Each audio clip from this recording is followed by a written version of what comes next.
This is Cast of Wonders, the fiction podcast for young adults featuring stories of the fantastic. Welcome.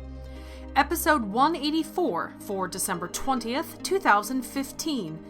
Our winter-themed stories continue this week with a steampunk twist on Old Saint Nick, with Wine for Witches, Milk for Saints by Rachel K. Jones, originally published in Intergalactic Medicine Show. We ran Rachel's full bio last week when she narrated Hat Trick by Beth Cato. So this week, let us tell you about some of her own work. For example, we ran Rachel's excellent Mykeisha in Time as episode 176. The story was originally published by the sadly soon-to-shutter Crossed Genres magazine, and then again on Podcastle, narrated by the excellent K. Tempest Bradford. But did you know that Mykeisha in Time was also one of the top 100 podcast episodes featured on NPR's new Earbud.fm? And it made the John Joseph Adams Notable list for 2015.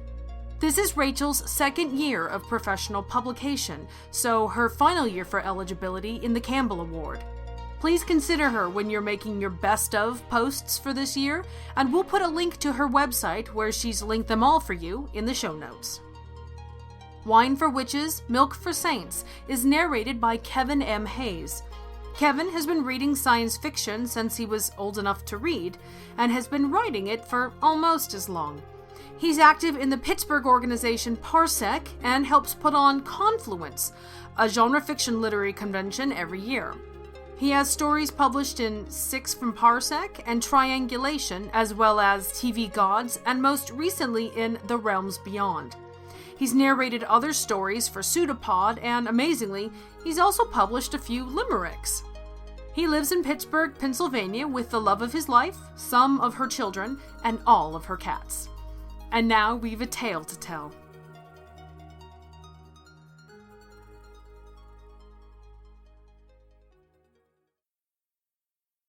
Wine for Witches, Milk for Saints by Rachel K. Jones. My grandmother would have disapproved of a tinker in a Father Christmas suit, my customary dress in the children's hospital each December. She believed no good could come of frivolity in our profession, when a routine procedure could end in tragedy. I saw her point when I found myself delivering bad news in costume to a 7-year-old and her sick friend on Christmas Eve. Maria wasn't supposed to be in Leah's hospital room to begin with. She should have been in the puppet ward with her little brother Enzo, who was infected with puppetism. Instead, the two young girls curled up cross-legged on the hospital bed, divvying up sweets I knew Leah shouldn't eat in her condition. Congenital heart failure didn't require abstention from sugar, but with her transfer imminent, the choromancers advised against heavy food as it could interfere with medical magic. I didn't know how she'd smuggled in the contraband, but that was Maria. It wasn't easy for siblings of sick children stuck in a hospital for days on end. Maria coped by slipping into all sorts of places she shouldn't go. But on Christmas Eve, we all tended to look the other way. "Maria," said Dr. Vanessa Silva, "would you please step out? We need a little privacy with the Giordanos right now." "Mama, can't she stay?" Leah asked. "Of course, I'm sure it's all right," said Mrs. Giordano. She shut her book and gave Dr. Silva her full attention. "What's the trouble, Dottore?" Dr. Silva stole another glance at Maria, breathed deep. "I'm afraid there's been a delay on Leah's transfer today." "What do you mean, a delay?" Mrs. Giordano asked in a careful, strained voice. Dr. Silva rubbed her temple. She had volunteered to work the Christmas shift, so the other choromancers could be with their families tonight.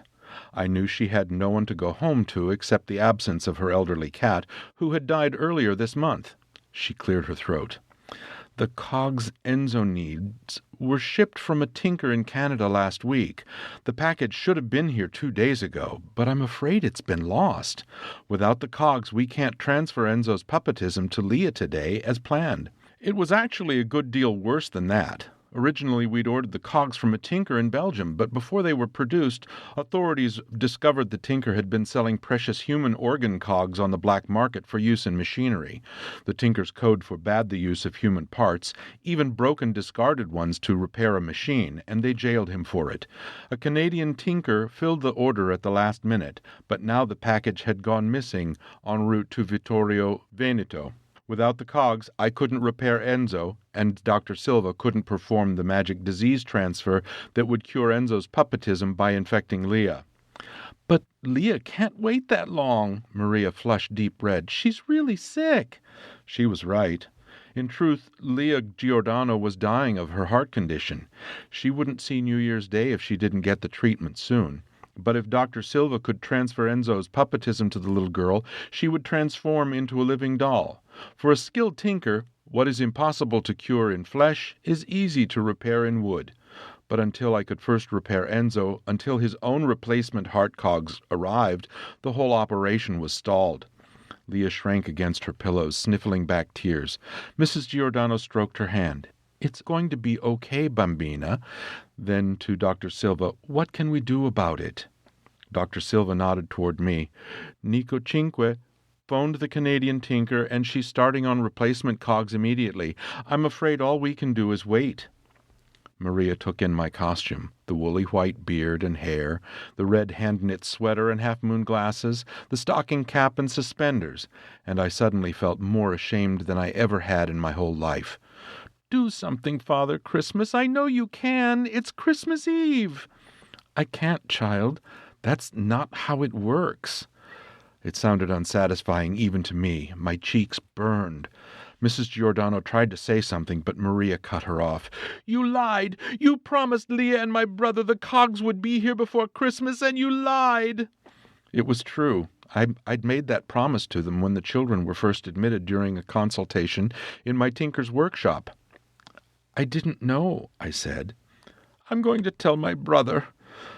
Maria stalked out without so much as a backwards glance. My grandmother, the brilliant Nicola Quattro, thought Italian children should hold to the old custom of La Befana, the good witch who brought toys on Epiphany, not the foreign intruder, Father Christmas. When my siblings and I began leaving out milk and cookies alongside Befana's traditional glass of red wine, she proclaimed no good would come of it. I was starting to agree with her. Once out of the earshot of the Giordanos, Dr. Silva reeled on me, her eyebrows drawn into a dark V. Nico Cinque, you ass! That child has every right to be angry with you. How dare you make promises we cannot possibly keep? You promised her the cogs would be here for Christmas? Pfft! Her hands curled into fists. I meant no harm, I said. I only wanted to give hope. They're children. It's Christmas. Hope, Dr. Silva said, is a bitter, dangerous thing. Look around you. We work with sick children, but you go parading around in that get-up, she waved at my outfit, and you wink and insinuate, and the children really believe you're Father Christmas and that you can perform miracles. And you have the gall to be surprised when they call you on your bullshit. I bridled at the profanity. I'm not telling lies. It cheers them up. It's wrong to make false promises, she said. Life is not a Christmas movie, Nico. The universe does not check the calendar when a child dies. Now, if you'll excuse me, I've got to break bad news to other families. After all these years, I had grown comfortable with my approach to the children. My grandmother pioneered many brilliant tinkering techniques, but she was never a warm individual. As her apprentice, I had dreaded disappointing her and resolved to be a more jovial tinker when my time came. But Maria's accusation needled me. I doffed my stocking cap and tucked it into my back pocket. The hallway divided the puppet ward into halves. West, where the doll children stayed, and east, where we kept sick kids who were compatible matches pre-transfer. All the children shared a glassed-in playroom at the ward's entrance. Even in my terrible mood, my spirits lifted watching children in various stages of the disease play together. Some, fully transformed, bobbled on thin wooden legs in doll clothes that fit their frames all wrong. Others looked almost normal, except their skin had taken on a striped grain. Each had been admitted in grave condition, third-degree burns, congenital organ defects, incurable cancer, or traumatic injuries. Dr. Silva, or another choromancer, would transfer the puppetism from a fully transformed compatible child, and then the sick patient would become a living doll, charred skin turning to burnt wood, eyes to glass, broken arms and legs to snapped wooden dowels, and failing organs to enchanted wooden cogs. Then they passed into the tinker's care. I replaced broken parts with new ones, so when the choromancers transferred the puppetism to the next child, the original patient would return to flesh cured of all illness. From a distance, you couldn't always tell what diseases brought them here, though you could guess. The oaken girl with the bowed wooden legs had come to us with osteogenesis imperfecta. Another boy had been in the final stages of leukemia. Tiny pinprick holes like termite bores riddled his pine body. He would take some time to repair. Each limb must be examined and replaced piece by piece. The tricky bit was finding compatible replacements. Tinkers crafted the parts by hand, but like blood types, I could only make replacements for children that matched my own magical signature. So I traded.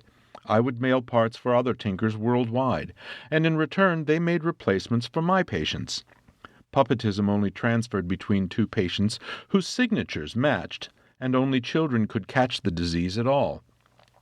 Most of the time our program ran like clockwork, but every once in a while something went wrong. Enzo and Maria huddled in playroom's corner, whispering. The little boy was in high spirits despite the strangeness of his appearance. Limbs thinned into slender oak dowels, face rounded and wood-grained, coffee-dark eyes gone glassy, thick brown hair clumped like yarn. He wore a little green elf costume, probably cannibalized from the teddy bear Maria had commandeered as a stool. Maria had a near fanatical devotion to the little boy. Nearby, Mrs. Cattaneo had fallen asleep in an overstuffed easy chair, eyelids puffed from weeping or sleep deprivation, or both. Without a transfer, I thought, none of them will ever grow up. That was the disease's life-saving miracle and crippling curse. Losing the capacity to grow or change, flesh hardening into wood. Marionettes don't die, they just break. Replace the bad bits and they're as good as new. But then they're puppets forever. They never grow up. Puppetism is incurable unless a choromancer moves it from one child's body to another. I lingered too long at the window because Maria noticed me. She shielded Enzo with her body and glared, that contemptuous look again. The glass blocked the sound, so I didn't catch what she said, but all the other children stopped their play and stared at me too. None were smiling. My cheeks burned. I turned away, forcing myself to stroll back to the workshop. It was my tradition to go all out for Christmas in the tinker's workshop, sawdust and paint commingling with pine and cinnamon.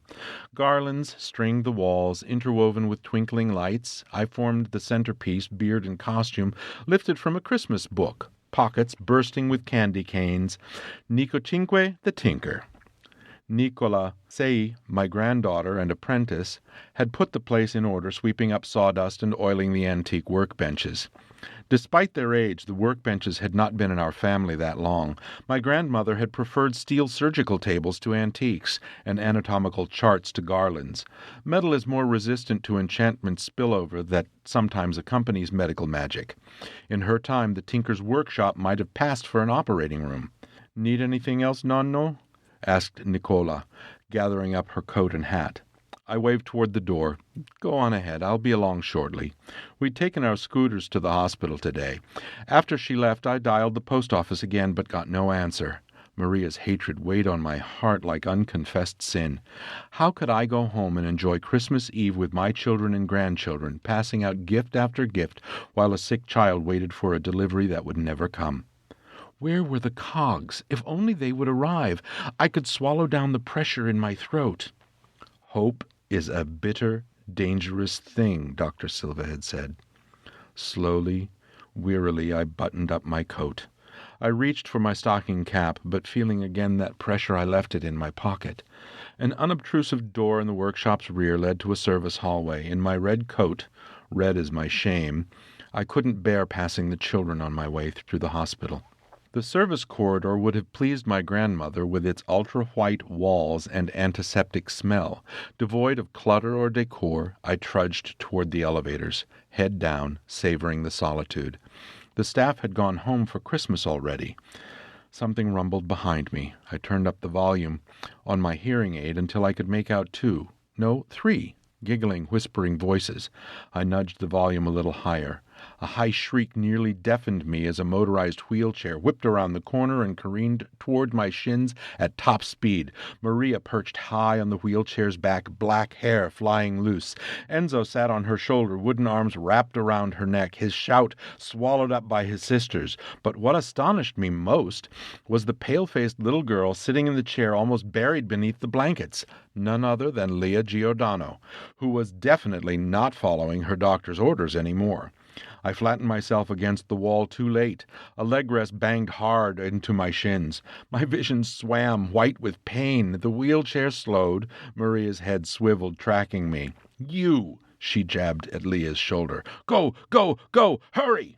"Wait!" I fumbled with my hearing aid. My head rang. The escapees whizzed off again at top speed. I charged after them, boots thudding, bruised shins aching. "Wait! Stop! They mustn't leave the hospital. In Leah's condition, it would be the death of her. Dr. Silva would murder me. The parents would... Oh, I didn't want to contemplate it. And on Christmas Eve, my cheap costume boots slapped the tiles. The sterile fluorescent lights nauseated me. My ribs burned. "Children, wait!" I stumbled into the elevator lobby just in time to see the doors closing. Enzo's wooden fingers waving "Arrivederci" as they shot down to the basement. The numbers dropped. 3, 2, ground. Then, to my surprise, continued to B1, the morgue. I jabbed the down arrow and prayed the elevator would arrive pronto. The doors opened on a floor I hadn't seen since last Christmas, thank God. My eyes stung from the strong chemical embalming vapors. You could smell it in your hair for days, long after the family had claimed the body. An image came unbidden into my mind, a fleshy white hand connected to a long wooden dowel, joining to a little body that had become a chimera, a patchwork of wood and flesh vying for dominance, transfer rejection. Rare, but deadly. The children were nowhere in sight. I turned up my hearing aid. Further off, wheels rumbled. I sprinted in the sound's direction, ignoring the stitch in my side and the protests from my shins. I spotted them down a long hallway. The wheelchair had halted while Maria moved a gurney blocking the way. At the hall's end, an exit sign pulsed red over a fire escape. "Wait!" I shouted. "Uh-oh, the false Father Christmas! He's coming!" said Enzo, jabbing a finger over the wheelchair's back. Maria shoved the gurney into the exit door's crash bar. "Come on!" she shouted. Snow blew in as the wheelchair careened into a world of white. I charged outside. At 4 p.m. the sun hovered just above the red terracotta roofs. The Italian Alps ranged along the horizon, their white peaks tinged golden in the early winter sunset. The wheelchair had vanished down the road. Vittorio Veneto's winding medieval streets would provide a perfect labyrinth for 3 children who didn't want to be found. I trotted after them, gasping in the frigid air. They'd cut a distinct trail through the snow. I realized I should have stopped for my scooter or sounded the alarm at the hospital or even remembered my cell phone. Too late now. The chair wouldn't run forever. I shivered and pulled my coat tighter. I trudged forward, praying I wouldn't have far to go. I reached the town center, a box formed by City Hall at one end and St. Nicolo's Cathedral on the other. The square served as an open-air pedestrian plaza and erstwhile pigeon kingdom, but today it was commandeered by canvas-covered booths filled with silk scarves and gingerbread, honey-soaked candies and mulled wine in mugs, enormous blown glass ornaments and dolls commemorating La Befana, who entertained the 3 magi on their way to visit the Christ child. I worked my way toward the cathedral. Market-goers clustered around the little tables, sipping wine and enjoying live music. None of the vendors had seen my missing patients in the crowd. I reached the steps of St. Nicolo's. I don't often go to Mass, unlike my grandmother, who considered herself a religious woman in her own eccentric way. She kept a journal of prayers to her patron St. Nicholas, my namesake and grandfather 9 generations removed, hoping to settle with data the question of God's existence. Before his time, children with puppetism would fade away, their strength attenuating year by year until they became ghastly wooden mummies. Nico Primo discovered the disease could be transferred, and for this they sainted him. On the cathedral steps, an old woman distributed little wrapped gifts to 6 children. She wore a ragged patchwork dress, a pointed hat, and carried a crooked broomstick strapped to her back. She winked at me. "Father Christmas," she said in a loud theatrical storyteller's voice, winking toward the children. "What are you doing here? You should be too busy tonight to attend the Mercantino di Natale." "I should say the same to you, Befana," I replied. "It's 12 days to Epiphany." "Then I don't have much time left to find the Magi, do I?" Legend had it that the 3 Magi invited the old woman to accompany them in payment for her hospitality, but Befana demurred. Later, overcome with regret, she packed up some toys belonging to her own dead child and flew out the door on her broomstick to catch them, but she never managed to find them. I lowered my voice. "I'm looking for some children myself, 2 patients from the hospital, one with puppetism and one in a wheelchair, and an older girl." "You just missed them. They were looking for a delivery over by the post office. Something Father Christmas had promised them?" It sounded like an accusation. I rubbed my beard. "I know it, Befana. I'm trying to make amends." "They think they're sneaky taking the side roads, but they'll leave clear tracks. Try that way." She cocked her head toward a road leading south. A lead, relief flooded me. "Thank you. Thank you." I was about to charge off, but she gripped my elbow. "It's icy out there. Dangerous for old bones." She offered me the broomstick. "Here, it should make a good walking stick." I tested my weight against it. "I'll take good care of it," I promised.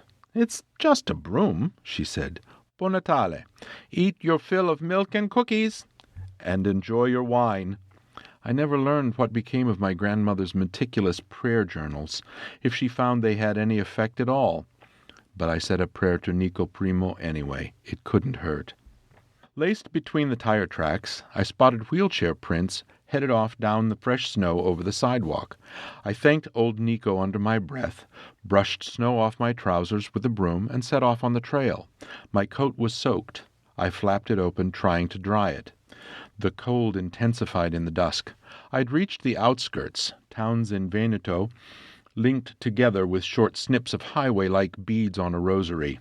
Snow lay atop an ice sheet so thick you had to jab your heel down hard with each step. The wheelchair tracks pressed forward anyway. Nicola Quattro had hated the cold. In her day, fireplaces heated the hospital. My grandmother, in deference to her patients' safety, forbade fires in the workshop, so she always worked in the chill. During my apprenticeship, steam boilers came into vogue, but my grandmother shivered no matter the warmth. She had taken her old enemy into her heart, and they became one and the same in the end. Crunch, crunch, my boots stabbed through the ice crust. One shoe flapped open at the sole. I cursed my ridiculous costume and its cheap accessories. If not for my affectation, I might not be sore and cold and exhausted. "I get it," I said aloud. "I am not Father Christmas. I should never have pretended to be." The boot flap caught on the ice. I windmilled my arms and fell forward, my shins banging the ground, my knees afire. Oof. Hot tears crept from my eyes, and I laughed in stolen gasps.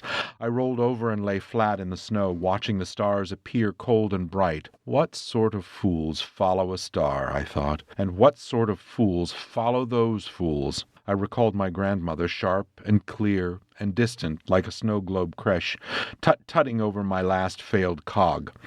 "A good beginning makes a good ending," she said.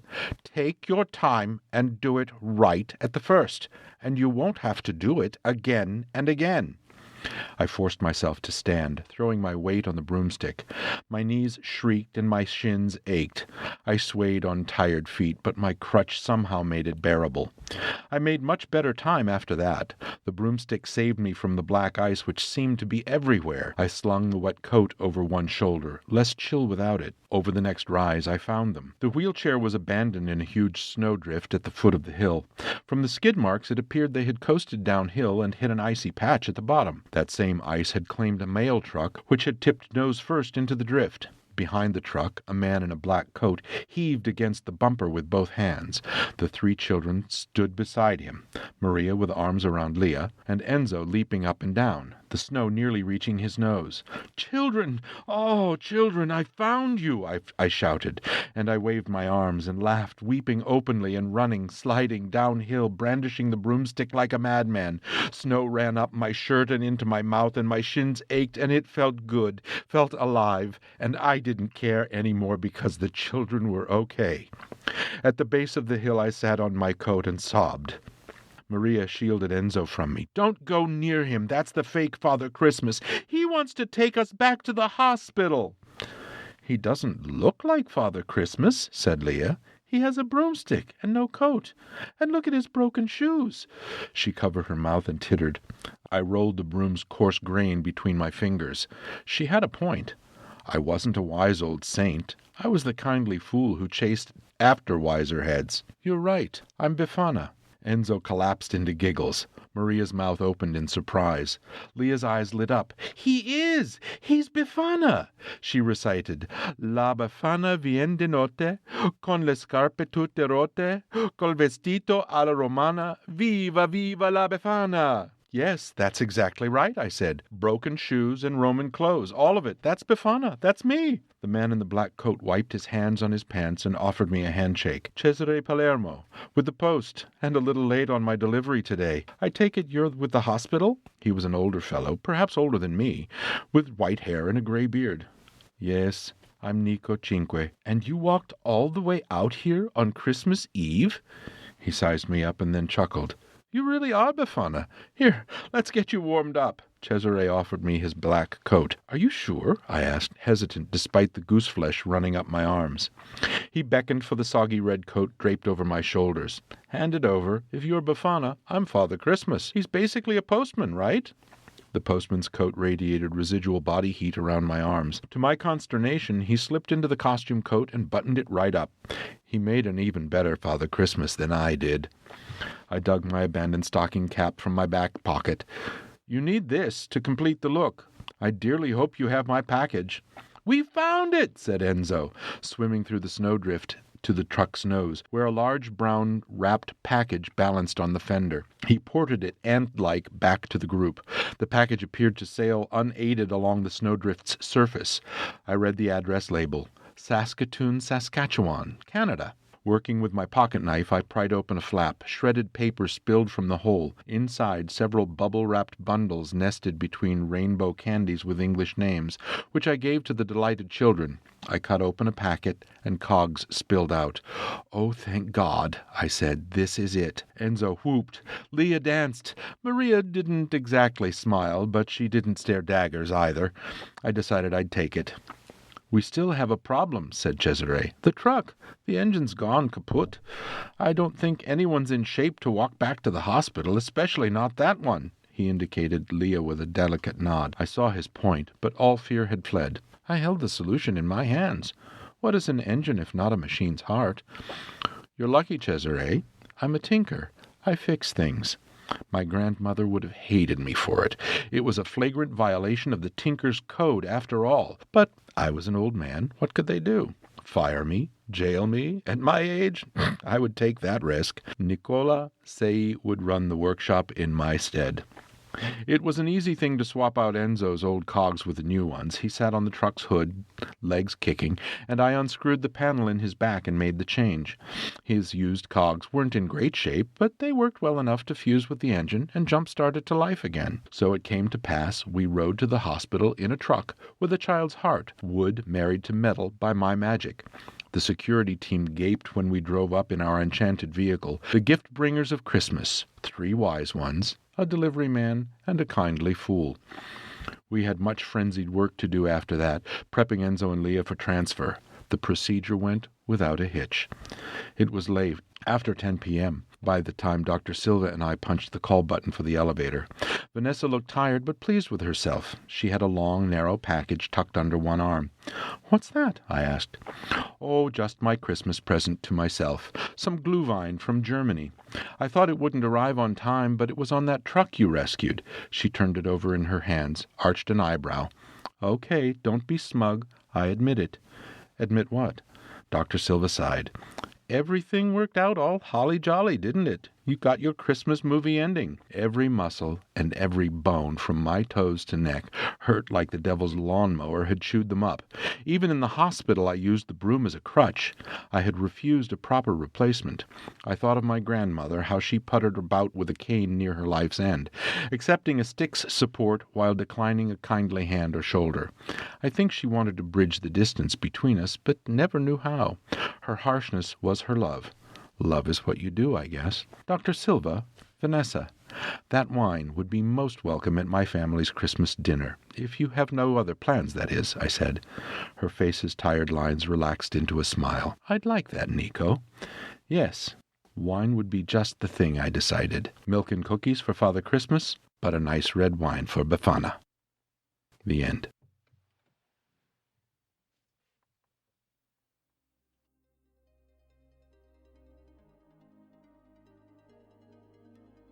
Everyone has different traditions this time of year.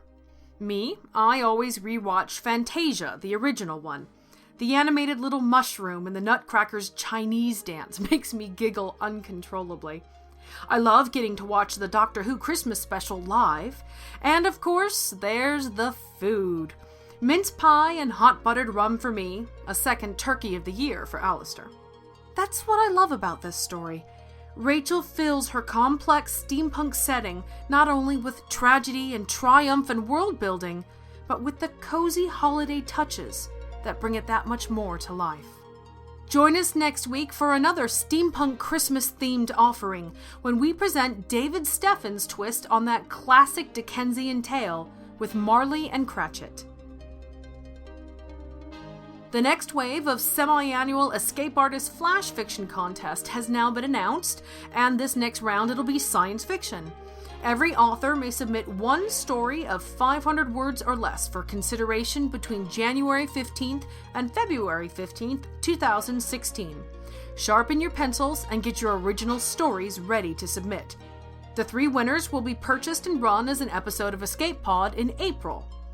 Stories are published on a members-only section of the forums, so first publication rights will not be expended by participating in the contest. It's easy to get more details. Sign up on the forum account and make a single post so we know you're a legitimate user and not a bot. This is science fiction. All the rules are available on a link in the forum. We'll put that for you in the show notes as well.